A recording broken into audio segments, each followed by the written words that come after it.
The Montgomery estate smells like pine and cinnamon, but it might as well be formaldehyde.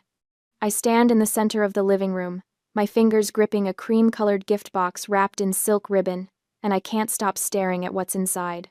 A lifetime VIP membership to Last Chance Love, an app explicitly marketed to desperate singles over 30. And beneath it, a hardcover book with raised gold lettering, How to Find Happiness When You Die Alone. A.T. The fire roars in the marble fireplace behind me. Outside the French windows, snow falls in thick, silent sheets, blanketing the manicured grounds. But inside this room, the cold has nothing to do with December weather. Bella giggles. The sound is high and sharp, echoing off the vaulted ceiling like breaking glass. I saw it on TikTok. My sister says, her voice dripping with false sweetness. The reviews were amazing. 5 stars for women who've given up on traditional dating. I don't look up. I keep staring at that horrible pink app card, at the cartoon illustration of a wilting flower that's supposed to represent women like me. Women who've supposedly expired. Take it, dear. My mother's voice cuts through the room. Trinity Montgomery sits perched on the ivory settee, her posture so rigid she could be carved from the same marble as the fireplace. Bella's just worried about your future. Don't let your ego turn you into a spinster forever. My father says nothing. Richard Montgomery stands near the bar cart, swirling bourbon in a crystal tumbler, studying the amber liquid like it holds answers he's not interested in sharing with me. His business partner, Harrison Sterling, shifts uncomfortably in the leather armchair beside him. Preston Sterling, Bella's fiancé, examines his phone with sudden, intense focus. I close the box. Slowly. My hands don't shake, though something inside my chest feels like it's cracking open. 8 months. It's been 8 months since I sent those invitations, since I spent 3 evenings at my dining table in Austin selecting the perfect cardstock, tying velvet ribbons by hand.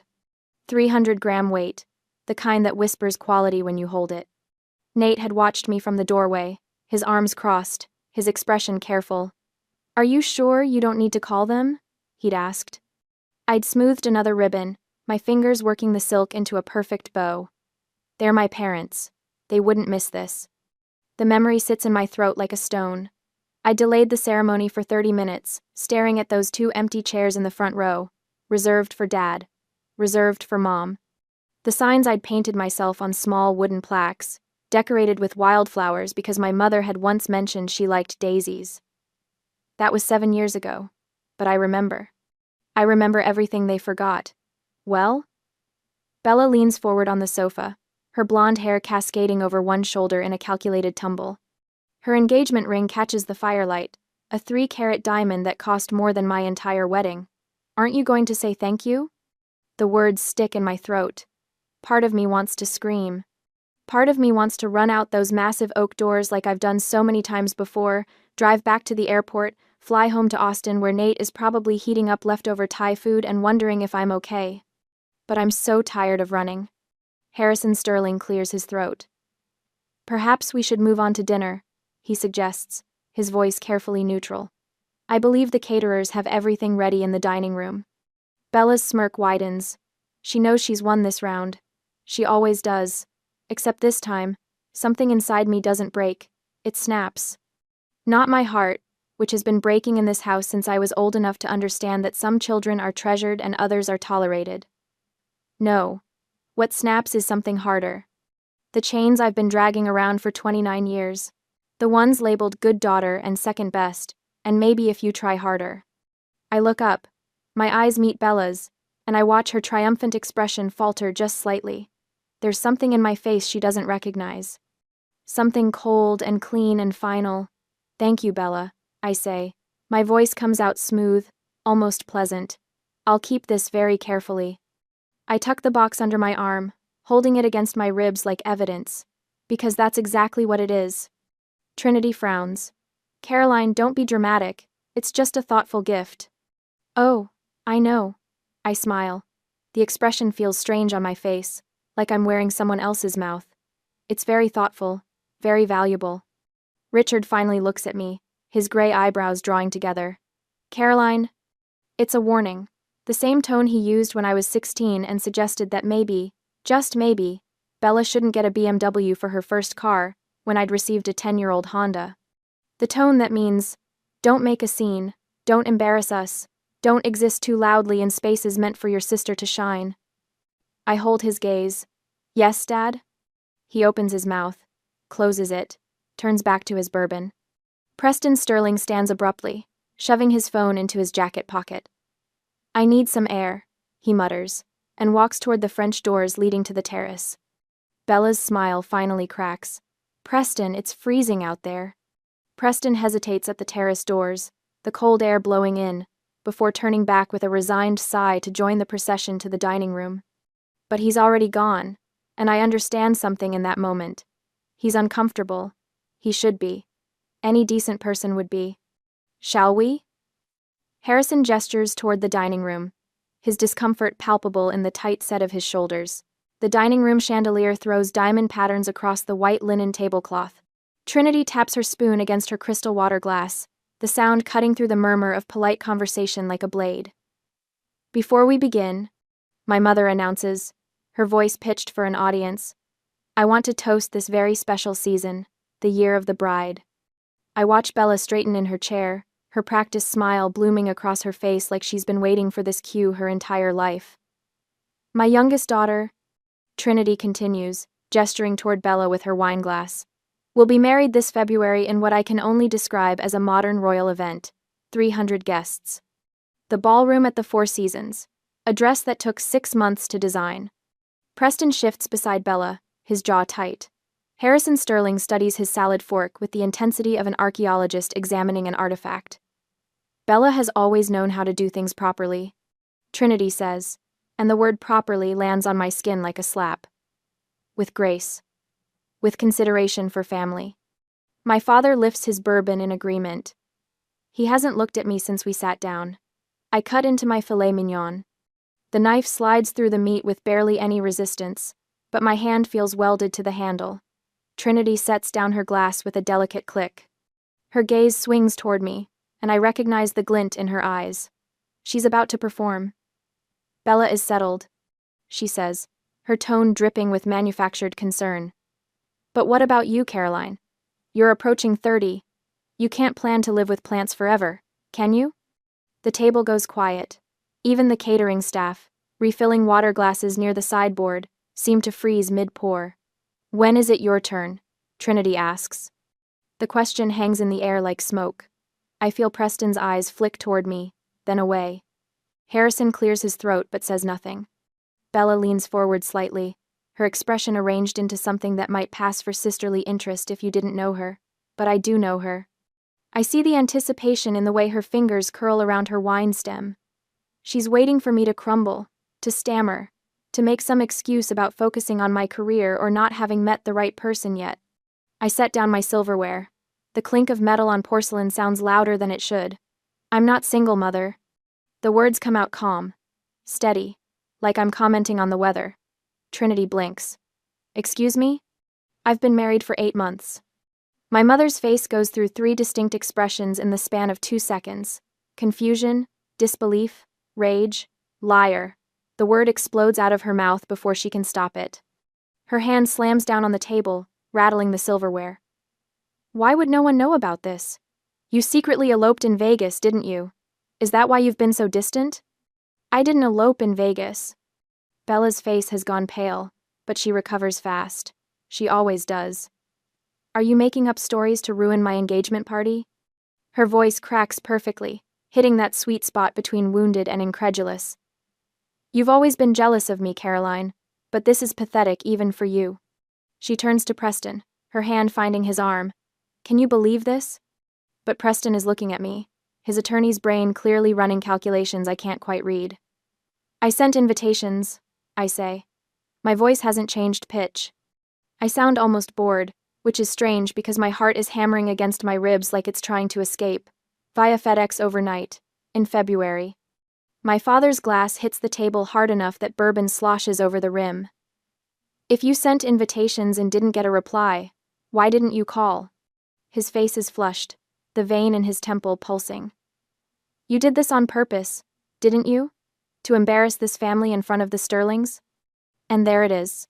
The truth I've been circling around for 8 months, The answer I didn't want to see, even as the evidence piled up around me like snow against a door. They didn't forget. They're gaslighting me. Right now. In front of witnesses. Rewriting history while I sit here holding the receipts they don't know exist yet. The last thread of hope I'd been clutching, the one I didn't even know I was still holding, dissolves. Something shifts inside my chest. The architect in me takes over, the part that knows how to read blueprints and calculate load-bearing walls and understand exactly where pressure needs to be applied for a structure to fail. I stop trying to defend myself with emotions. They don't care about my feelings. They never have. Under the table, hidden by the white linen, I slide my phone from my clutch. My thumb finds the message thread with Nate. I type one word. Now. The message shows as delivered, then read. I put the phone away and pick up my fork again, spearing a piece of asparagus like nothing happened. Caroline. My mother's voice has that dangerous quality to it now, the one that used to send me running to my childhood bedroom. Stop this nonsense and apologize to your sister. For what? I take a bite of asparagus. It tastes like absolutely nothing. For getting married? For inviting my family to my wedding? Which part needs an apology? Bella's eyes are bright with tears that haven't fallen yet. She's good at this, holding them right on the edge where they catch the light. I can't believe you'd lie about something like this.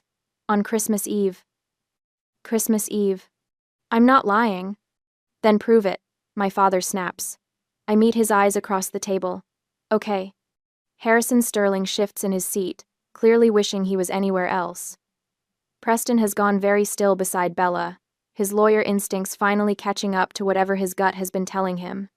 The chandelier above us catches on my wedding band. I've been wearing it this whole time. They never even noticed. Dessert will be ready in 15 minutes, one of the catering staff announces from the doorway, oblivious to the tension crackling through the room like static electricity. My phone buzzes once against my thigh. A text from Nate. System accessed. Ready when you are. Any tonight. I look up at the 85-inch smart TV mounted above the fireplace in the adjoining sitting area, currently displaying a digital fire log that mirrors the real fire burning below it. Actually, I say, standing up from the table, I think we should skip dessert tonight. I walk toward the TV, my heels clicking against the hardwood floor. There's something everyone needs to see. Caroline, sit down. My mother's voice has taken on that edge, the one that used to make me shrink into myself, desperate to be smaller, quieter, less troublesome. Not tonight. I stop in front of the TV, my back to the room. You always believe Bella unconditionally. My voice sounds strange to my own ears, calm, almost conversational. But have you forgotten what my husband does for a living? Silence. I turn to face them. Nathaniel Vance, senior cybersecurity analyst. He works for a firm that protects Fortune 500 companies from data breaches. Trinity's mouth opens, closes, opens again. I don't see what that has to do with anything. Don't you? I pull my phone from my clutch, holding it up so they can see the screen. 3 letters glow there. Now. Sent 18 minutes ago. Delivered. The TV screen behind me flickers. Bella's head snaps up, her tears forgotten. What are you doing? The virtual fire log cuts out. The screen goes black for exactly 2 seconds. Then it lights up again, displaying something entirely different. A computer desktop. Blue background. Neat rows of folders. Remote access activated appears in the corner in small white text. What is this? Richard's voice has gone hard. Turn that off. I designed the electrical system for this house. I keep my tone pleasant, almost chatty, like I'm discussing the weather. Did you know that? You hired me fresh out of grad school. Paid me an exposure and family discount rates. I installed every smart system, every camera, every sensor. I turn back to the screen, watching as the cursor moves without anyone touching it. Nate, working from our home office in Austin, his fingers flying across keys 2,000 miles away. The admin password was never changed. I continue. I recommended you change it. Remember? I sent that email. Twice. Harrison Sterling leans forward, his expression caught between fascination and horror. Preston has gone very still beside Bella, his lawyer brain clearly working through implications. This is illegal. Bella's voice cracks. Not with tears this time, with panic. Actually, it's not. I don't look at her. I'm the system administrator on record. I have full legal access. Nate is simply helping me retrieve my own files. Trinity stands up, her chair scraping against the hardwood. Files? What files? The cursor on the screen moves to a folder. The label makes Bella gasp. Project. Truth. When you dismissed my career as playing with plants. I say quietly, you forgot I'm an architect. Architects plan. We think 3 steps ahead. We build systems designed to last. My father's face has gone red. You had no right to put cameras in our home without telling us. I told you. My voice stays level. I gave you a 40-page manual. You signed off on everything. There's a camera at the front door, one at the side entrance, one covering the driveway, all disclosed, all legal, all recording to a professional NVR system in your wine cellar. What's an NVR system? Trinity's voice sounds smaller now. Network video recorder. I finally turn to look at her. It's not cloud storage that deletes after 6 months. It's physical hard drives, professional grade, data retention for 2 years. I watch the color drain from Bella's face. She understands. She's already doing the math, counting backward through months. You're bluffing, she whispers. I turn back to the screen. The cursor hovers over the folder. Do you remember February 12th, Bella? I ask. My voice sounds almost gentle. It was a Tuesday. Cold. You were wearing your cream cashmere coat. The FedEx driver arrived at 10:15 a.m. Stop it. Bella's voice rises. Mom, make her stop. The package was blue. I continue. Express overnight. 4 velvet boxes inside, wrapped in ivory ribbon. My wedding invitations. Preston's head turns toward Bella, slowly, like he's seeing her for the first time. Turn it off, Bella screams. Mom, make her turn it off. But Trinity is frozen, her hand still pressed to her throat, her eyes locked on the screen. It's too late anyway. I hit enter on my phone. Nate, receiving the signal, opens the folder. The first image fills the screen in perfect high definition. A FedEx receipt, signature line clearly visible. Isabella Montgomery, signed in her distinctive looping handwriting. Date, February 12th. Time, 10:15 a.m. The dining room explodes into chaos, but I just stand there, my phone in my hand, watching my sister's carefully constructed world begin to crack. And I feel nothing but cold, clean satisfaction. That's my signature, Bella says immediately. Her voice has lost its hysterical edge, replaced by something flatter. More dangerous. So what? I signed for a package. That doesn't prove anything except that I was home that day. She's recovering. Faster than I expected. Evidence 1, I say, keeping my voice level. Clinical. Like I'm presenting designs to a difficult client. You signed for a package from Caroline and Nate Vance on February 12th. 3 weeks after our wedding invitations were mailed via FedEx overnight. I don't remember every package I signed for. Bella crosses her arms. We get deliveries constantly. My brand partnerships alone generate dozens of shipments per week. But Trinity sits up straighter. I can see her grasping at this explanation, wrapping her hands around it like a lifeline. That's true. Bella's business requires constant inventory management. She can't be expected to remember one random delivery from 8 months ago. Nate's cursor moves on the screen. The receipt disappears, replaced by a screenshot of an email inbox. My mother's email inbox. Evidence 2, I say. The screen shows Trinity's Gmail account settings. Filters. There's a long list of them, sorting newsletters and promotional emails into various folders. But one filter sits at the top of the list, marked with a red flag icon. Rule name, wedding block. I read aloud. If subject contains wedding and Caroline, then delete permanently. Skip inbox. Do not archive. The creation date sits right there in gray text. February 14th, 2 days after the invitations were delivered. This filter was installed from an IP address that traces back to Bella's device. I continue. Her iPhone specifically. The same device she uses to manage her Instagram account. The silence that follows isn't peaceful. It's the silence of a trap snapping shut. Trinity's face has gone pale. That's not possible. I never authorized anything like that. Of course you didn't. I meet my mother's eyes. Bella has your password. She's had it for years. Remember when she set up your 2-factor authentication last Christmas? She told you it was for security. Preston stands up slowly from his chair. He's staring at Bella like he's seeing her for the first time. You hacked into your mother's email? I didn't hack anything. Bella's voice pitches higher.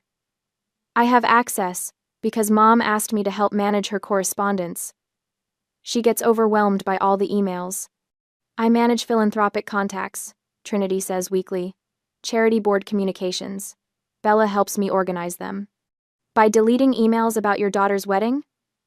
Harrison Sterling's voice cuts through the room. He's still sitting in his chair, but his posture has changed. He's no longer the uncomfortable observer. He's engaged now. Focused. Bella stands abruptly. Her chair scrapes against the hardwood floor. Fine, yes. I hid the invitations, but I did it to protect Mom and Dad. The room freezes. She's pivoting. I watch it happen in real time, the way her expression shifts from defensive to aggrieved. Her eyes fill with tears. Her voice shakes, but not with fear. With righteous indignation. You sent those invitations last minute, she continues, voice trembling. For some shabby vineyard in Texas. Dad has high blood pressure. Tree. Mom worries constantly about image, about what people think. I saw that location you chose, Caroline, that rustic barn aesthetic, and I was afraid they'd be humiliated, afraid they'd spend the whole trip stressing about appearances. She wipes her eyes with the back of her hand. So yes, I hid them. I threw them away. I did it out of love. I was trying to protect our parents from embarrassment. Trinity inhales sharply. I watch her expression shift, see her reaching for this new narrative like a drowning person, grabbing driftwood. You were protecting us? Of course I was. Bella's voice cracks. Caroline always does things her own way, never considering how it reflects on the family. I couldn't let you suffer through some subpar wedding just because she refuses to maintain our standards. It's brilliant, in a horrible way. She's reframed herself from villain to hero in 30 seconds flat. The malicious act becomes protective sacrifice. The lie becomes love. Preston's frown deepens. He's not buying it. I can see the doubt written across his face, the way his jaw tightens. But my parents are already softening. Already finding the explanation they want to believe. I don't panic. I don't rage. I don't give Bella the satisfaction of seeing me unravel. Instead, I smile. It's a smile full of pity. The kind you give a child who's trying to convince you the dog ate their homework when you can see the torn pages in the trash. Protecting them. I repeat softly. That's your story? It's the truth. Bella lifts her chin. Then why?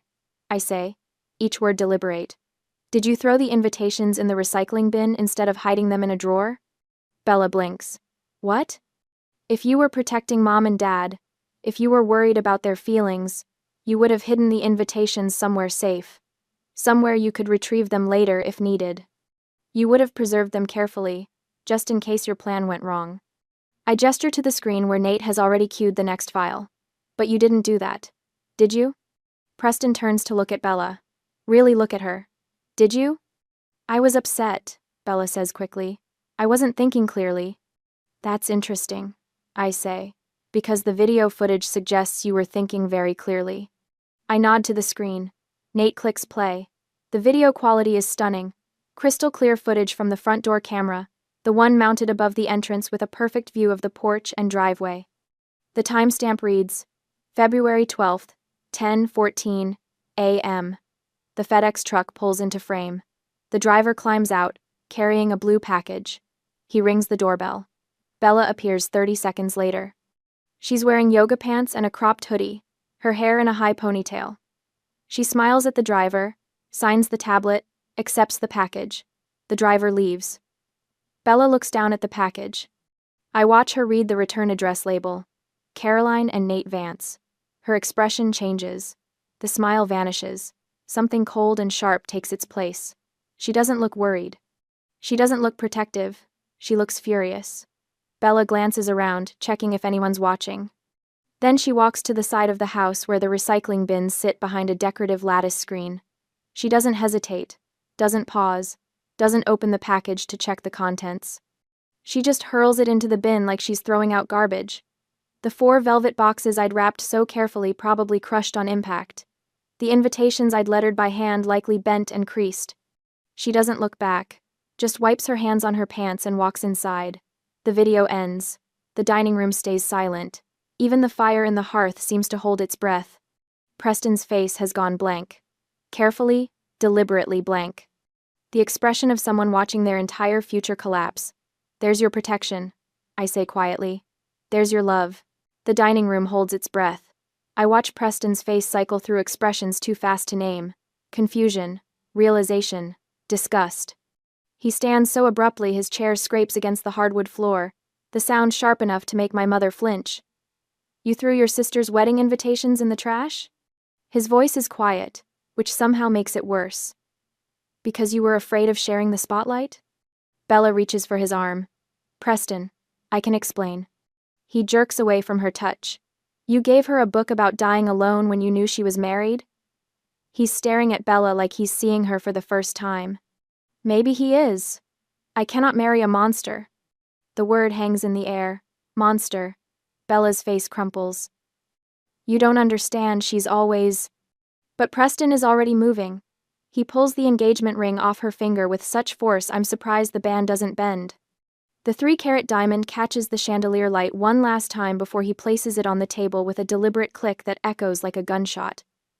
We're done, he says. My mother surges to her feet. Preston, don't be hasty. Bella made a mistake, but surely... A mistake?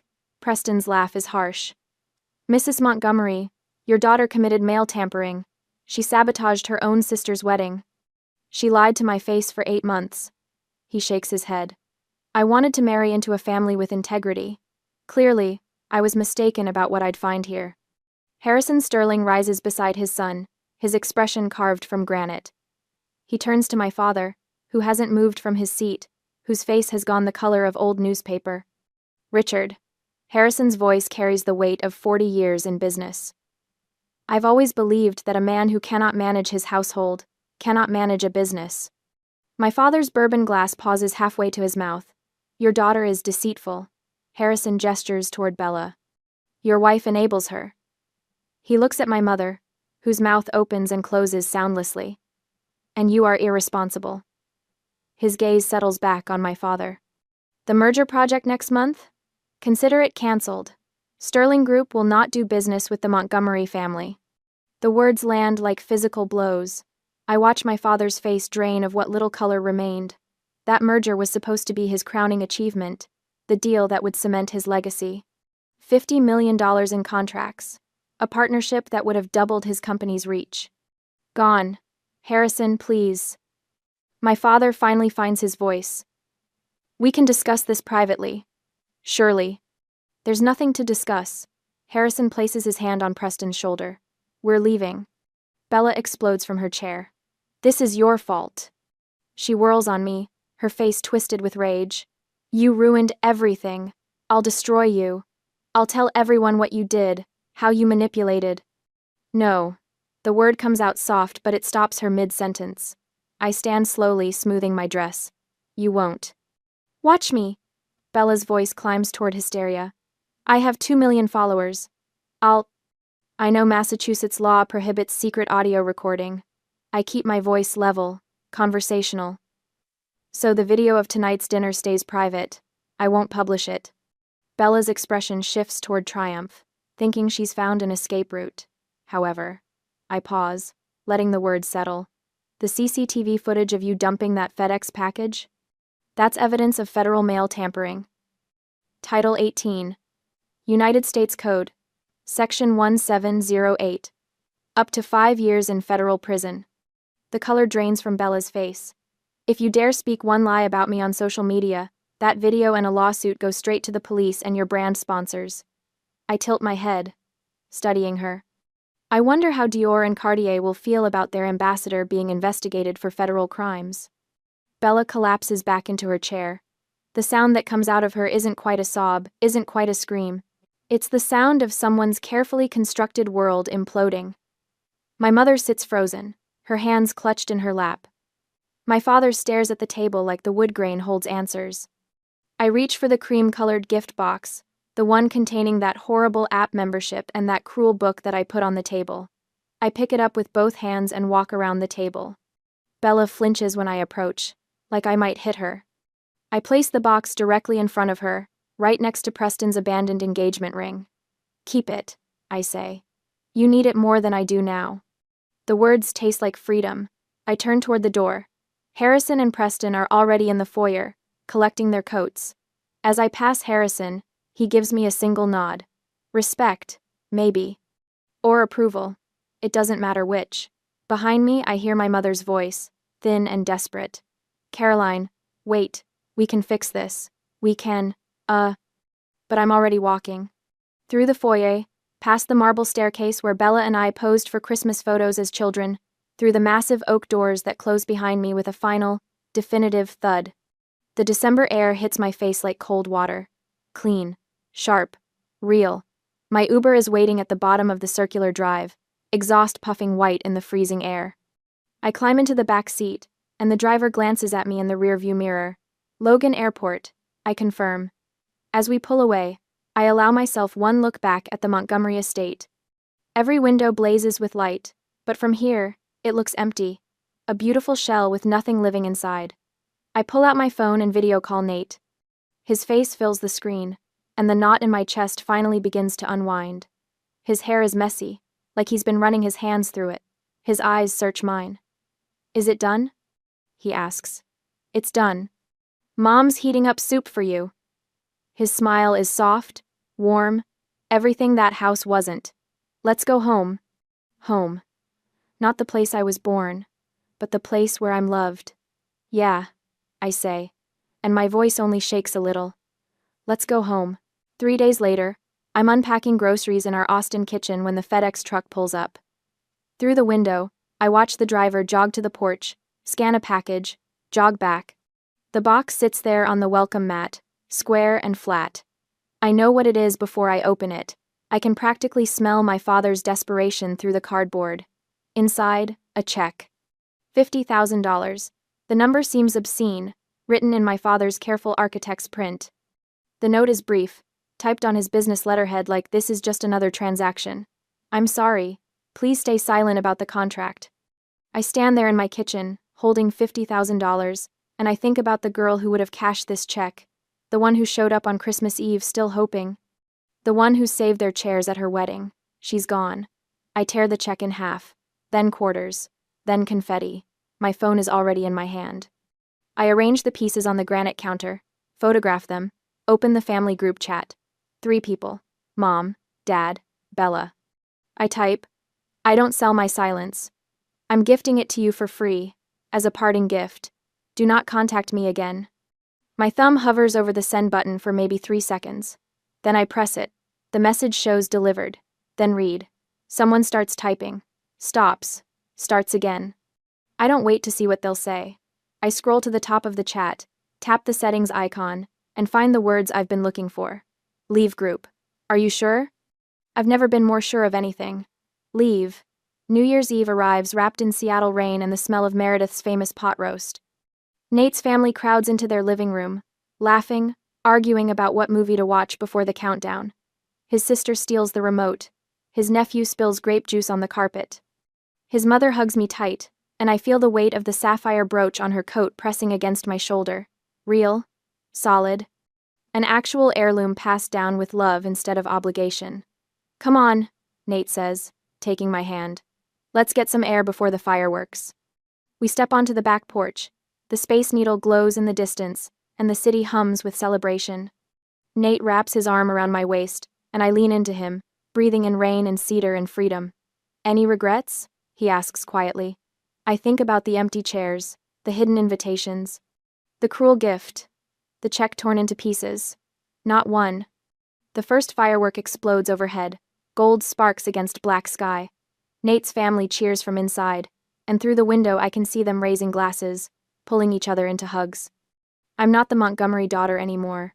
I'm Caroline Vance, architect of landscapes and now, finally, architect of my own life.